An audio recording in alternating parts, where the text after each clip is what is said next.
सौतेली बेटी की शादी। खुशी परी अनाथ थी, उसका कोई नहीं था, बस उसकी सौतेली माँ थी और उनकी एक सगी बेटी थी जिसका नाम था रिया परी, जो कि खुशी परी से नफरत करती थी और उसके साथ रहना भी नहीं चाहती थी। रिया परी की माँ तो खुशी परी को अपने घर में रखने के लिए तैयार थी, पर इसके लिए रिया परी बिल्कुल भी तैयार नहीं थी। बेटी, कम से कम अब तो हम उसे अपने घर में बुला लें। वो पूरे 20 साल से अकेले रहती आ रही है, उसका हमारे अलावा और कौन है? माँ, मैं आपसे इस बारे में पहले भी बात कर चुकी हूँ। अगर वो इस घर में आएगी तो मैं इस घर से चली जाऊंगी। अब आप सोचिए।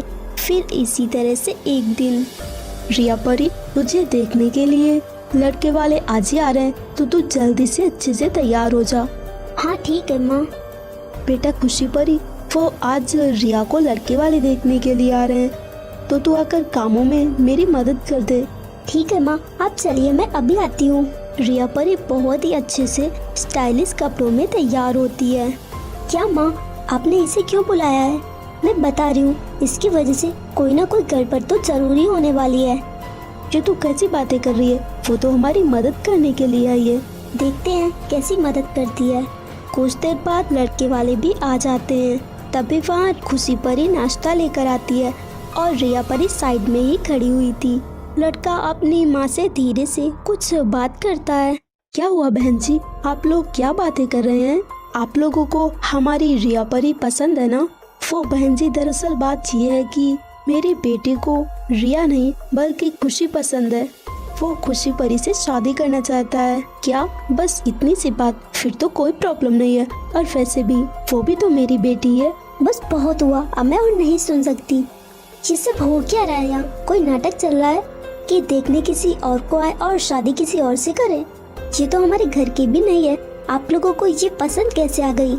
माँ, सारी आपकी ही गलती है, आप इसे यहाँ लाई ही क्यों? तू पागल तो नहीं हो गई? ये तो कैसी बातें कर रही है? बहन जी माफ कीजिएगा, पर आपके बेटे की शादी खुशी परी के साथ ही होगी, पर अभी आप लोग यहाँ से जाइए। फिर दोनों वहाँ से चले जाते हैं। आज तक मैं तेरी जिद के आगे चुप रही, पर अब नहीं। तुझे घर छोड़कर जाना है ना, तो तू जा सकती है, पर खुशी परी इस घर से कहीं नहीं जाएगी। माँ, मुझे यकीन नहीं हो रहा, आपको अपनी सगी बेटी से ज्यादा सौतेली बेटी मायने रखती है। तूने कभी इस बारे में सोचा है? पहले तो इसने अपनी माँ को खोया और फिर आज तक हमेशा अकेले रही। इसने कभी भी हमसे कोई शिकायत नहीं की। कितने सारे दुख देखे हैं इसने अपनी जिंदगी में, और इसकी गलती क्या है? क्या किया है इसने तेरे साथ जो तू हमेशा इससे नफरत करती है? माँ, मुझे माफ कर दीजिए, मुझसे बहुत बड़ी गलती हो गई प्लीज, पर आज के बाद मैं ऐसा कभी नहीं करूँगी। खुशी परी, तुम भी मुझे माफ कर दो प्लीज। और तुम्हारी शादी उस लड़के के साथ ही होगी। मैं खुशी खुशी तुम्हारी शादी में शामिल होंगी। सो फ्रेंड्स, अगर आपको ये कहानी अच्छी लगी हो तो वीडियो को लाइक कीजिए, चैनल को सब्सक्राइब कीजिए और हमें कमेंट करके ज़रूर बताएं कि आपको कहानी कैसी लगी। जादुई जामुन का घर। त्रिशा एक 10 साल की परी थी। उसकी माँ एक हवेली में काम करने के लिए जाया करती थी। माँ, आज मैं भी आपके साथ चलूं? वहाँ तुम अकेले क्या करोगी? लेकिन मुझे जाना है। आप जहाँ काम करती है, मैंने उतनी बड़ी हवेली कभी भी नहीं देखी। मुझे वो हवेली अंदर से देखनी है, इसीलिए मैं आपके साथ चलना चाहती हूँ। ठीक है, चलो। ये तुम किसे लेकर आई हो और इतनी लेट कैसे हो गई? वो मालकिन आज थोड़ा काम था इसीलिए लेट हो गई, और ये मेरी बेटी है। मैं अभी जल्दी सारे काम खत्म कर लेती हूँ। इससे कह देना चुपचाप एक कोने में बैठी रहे। हवेली की किसी भी चीज को हाथ लगाया ना तो देखना, आप चिंता मत कीजिए। आप जैसा कहती हैं वैसा ही होगा। त्रिशा, तुम यहीं पे बैठो, मैं भी सारे काम करके आती हूँ। ये हवेली तो अंदर से कितनी अच्छी लग रही है। मैंने ऐसी हवेली कभी भी नहीं देखी। काश मेरा भी घर इतना बड़ा होता। तभी वहाँ उस मालकिन की बेटी आती है। तुम कौन हो और तुम्हारा नाम क्या है? मेरा नाम त्रिशा है। और तुम्हारा? मेरा नाम रिया है। चलो चल के सोफे पे बैठकर बातें करते हैं। नहीं, मालकिन ने मुझे किसी भी चीज को हाथ लगाने से मना किया है, इसीलिए मैं सोफे पे नहीं बैठ सकती। अरे तुम चलो तो सही, माँ कुछ भी नहीं कहेंगी। फिर दोनों सोफे पे बैठकर बातें कर रही थी। तभी मालकिन आती है। तेरी हिम्मत भी कैसे हुई मेरे सोफे पे बैठने की? मैंने पहले ही समझाया था ना। माँ, मैंने इससे कहा था सोफे पे बैठने के लिए, तो क्या हो गया? बेटी तुझे नहीं पता है, ये गरीब के साथ तक गिर सकते हैं। ये पहले हमसे दोस्ती करेंगे और फिर धीरे धीरे हमें ही लूटेंगे, इसीलिए इनसे हमेशा दूर रहना चाहिए। नहीं माँ, ऐसा कुछ भी नहीं होता है। आप पता नहीं क्या क्या सोच लेती हैं। अब तो तेरी बातों का भी मेरी बेटी पर असर सा होने लगा है और आज से काम पर आने की कोई जरूरत नहीं।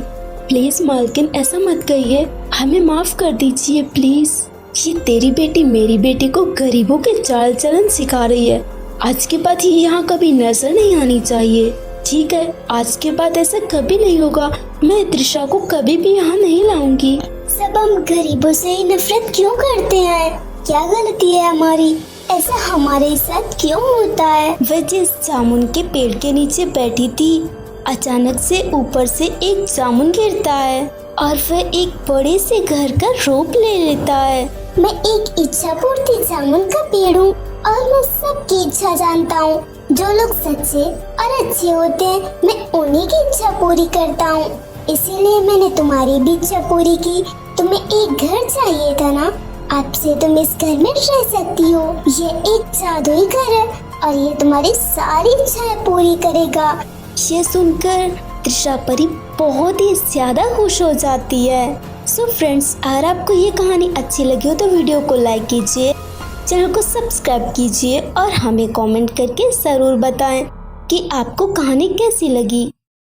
दो जादुई लहंगे, मोहिनी परी और दिव्य परी दोनों जुड़वा बहनें थी और दोनों बिल्कुल एक जैसी दिखती थी। कुछ साल पहले परीलोक में आए तूफान में उनके माता पिता उनसे बिछड़ चुके थे, जो कि अभी तक नहीं मिले थे। वे दोनों मिलकर काम किया करती थी और समय व्यतीत कर रही थी। आज हम घर पर खाना नहीं बनाते हैं और होटल में खाने के लिए चलते हैं। नहीं, ये तुम क्या कर रही हो? कल ही हमें सैलरी मिली है और सारे पैसे हमने घर के खर्चों के लिए रखे हैं ना। अगर हम होटल जाएंगे तो आधे पैसे तो ऐसे ही खर्च हो जाएंगे। फिर हम सारा सामान कहाँ से लाएंगे? मैं अभी खाने के लिए कुछ बनाती हूँ। अरे पर ये मोहिनी बिना मैं हर रोज वही खाना खाकर बोर हो चुकी हूँ। पिताजी हमें कितना अच्छा अच्छा खाना खिलाने के लिए ले जाया करते थे। उनके जाने के बाद तो सब बदल गया है, कुछ भी पहले जैसा नहीं रहा। पता नहीं अभी वो दोनों कहाँ होंगे। हमने उन्हें कितनी जगह ढूंढा पर वो हमें कहीं भी नहीं मिले। ये सब हमारे साथ क्यों हो रहा है? दिव्य परी, खाना बन चुका है, आ जाओ। क्या तुमने खिचड़ी बनाई है? ये तुम्हें ही मुबारक हो। मुझे भूख नहीं है। ये तुम कैसी बातें कर रही हो? कुछ देर पहले तो तुम्हें भूख लगी थी पर अब नहीं है। ये बकवास खिचड़ी देखकर मेरा पेट भर गया। मेरा मन नहीं है, तुम ही खाओ इसे। अरे कहाँ जा रही हो? मेरी बात तो सुनो, कम से कम बता कर तो जाओ कहाँ जा रही हो। पता नहीं क्या हुआ है इसे, कुछ ही देर में खुद ही वापस आ जाएगी। पर शाम हो जाने पर भी दिव्य परी वापस नहीं आती। कितने घंटे गुजर चुके हैं, वो अभी तक नहीं आई। मुझे जाकर देखना होगा। कुछ दूर तक दिव्य परी को ढूंढती है पर उसे दिव्य परी कहीं भी दिखाई नहीं देती। दिव्य परी कहाँ जा सकती है? मुझे बहुत डर लग रहा है। दिव्य परी, कहाँ हो तुम? क्या तुम मेरी आवाज सुन सकती हो? तो तुम यहाँ हो। मैं तुम्हें कितनी देर से ढूंढ रही हूँ। ये सब क्या है? तुम कुछ देर के लिए मेरा पीछा नहीं छोड़ सकती? माँ पापा की तरह तुम भी मुझसे दूर चली जाओ प्लीज। ये तुम क्या कह रही हो? मैं तुम्हें अकेला छोड़कर कैसे जा सकती हूँ? तुम खाने की वजह से गुस्सा हो ना? ठीक है, चलो मैं तुम्हारे लिए तुम्हारी पसंद का खाना बना देती हूँ। नहीं, मुझे कुछ नहीं चाहिए, तुम चली जाओ यहाँ से। दिव्य परी को नहीं पता था कि जिस पेड़ के नीचे वह बैठी थी वह एक जादुई पेड़ था जो कि उनकी सारी बातें सुन रहा था। तुम दोनों बहनें होकर इस तरह से झगड़ा क्यों कर रही हो? क्या ये पेड़ तो बात कर रहा है? पर ये कैसे हो सकता है? क्योंकि मैं एक जादुई पेड़ हूँ और मैं तुम्हारी सारी बातें सुन चुका हूँ। मैं तुम्हारी मदद भी करूँगा। अगर आप बता सके कि हमारे मम्मी पापा कहाँ हैं तो आपकी बड़ी मेहरबानी होगी। माफ करना, पर अब तुम्हारे मम्मी पापा इस दुनिया में नहीं है। वे उस तूफान में ही मारे जा चुके हैं। पर तुम लोग चिंता मत करो। ये लो, ये जादुई लहंगे हैं और ये हमेशा तुम्हारे साथ रहेंगी। तुम्हारी सारी इच्छाएं पूरी करेंगे। तुम जो चाहो इनसे मांग सकती हो। ये सुनकर वे दोनों बहुत ही ज्यादा खुश हो जाती हैं। सो फ्रेंड्स, अगर आपको ये कहानी अच्छी लगी हो तो वीडियो को लाइक कीजिए, चैनल को सब्सक्राइब कीजिए और हमें कमेंट करके ज़रूर बताएं कि आपको कहानी कैसी लगी।